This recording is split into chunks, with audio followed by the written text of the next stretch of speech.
ఇంకో చిన్న వాడుతున్నది, అది కూడా ఒకసారి చూద్దాము. ఏసీలు కూలర్లతోనే కాదు మన చుట్టుపట్టు దొరికే ఆవు పెండతోని కూడా చల్లగుండేటట్లు చెయ్యొచ్చు అని మొన్న ఢిల్లీలో ఓ ప్రిన్సిపల్ మేడం క్లాస్ రూమ్ లో పెండ పూసిన ముచ్చట అందరికీ యాదుకున్నది కదా. ఆగొగ్గా ముచ్చట ఇంటర్నెట్ గూట్ల గిర్ర గిర్ర తిరుగుతున్న యాళ్ళ అదే కాలేజ్ పొల్లగాళ్ళు ఇంకో ఇచ్చంతరం చేసిర్రు. మేడం మా క్లాస్ లో పెండ పూసిర్రు బానే ఉంది గాని మరి అదే పెండ మీ రూమ్ లో కూడా పూసుకోవాలి కదా, మీకు మాత్రం ఏసీ ఎందుకని గిట్ల తలో దిక్కు తగిలి పెండ రుద్దిర్రు. అంతేకాదు పెండ పూసిన మేడం ఇక ఏసీ పీకే యుర్రి అని లొల్లి కూడా చేసిర్రట.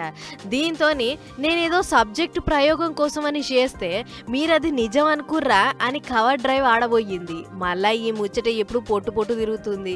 పెండ పూస్తే చల్లగా అవుతుందో లేదో అటెంక ముచ్చట కానీ కాలేజీలైన ఈ పెండ ముచ్చట ఇప్పుడు సోషల్ మీడియాను పెంట పెంట చేసింది. అంతకుముందు కాలేజీలో ఉన్న పొలగాళ్ళు మేడం దగ్గరికి పోయి మేడం మేడం ఎండాకాలం కదా మస్తు ఉడకబోసి పాడైతుంది, జర్ర కూలరో ఏసో పెట్టి యుర్రి అని అనగానే కరెంటు బిల్లు దండగా ఏసీ కూలర్లు ఎందుకు మంచిగా పెండ ఉన్నాక అని పీటేసుకొని మరి పెండతోనే అలికింది. అయితే గా పెండ గబ్బాసన వచ్చి పొల్లగాళ్ళంతా గయ్యమన్నారు. మాకు ఏసీ కూలర్ లేనప్పుడు మీకు మాత్రం ఎందుకు ఉండాలి అని మేడం రూమ్ కు రుద్ది లొల్లి మరింత పెంపు చేసిర్రు.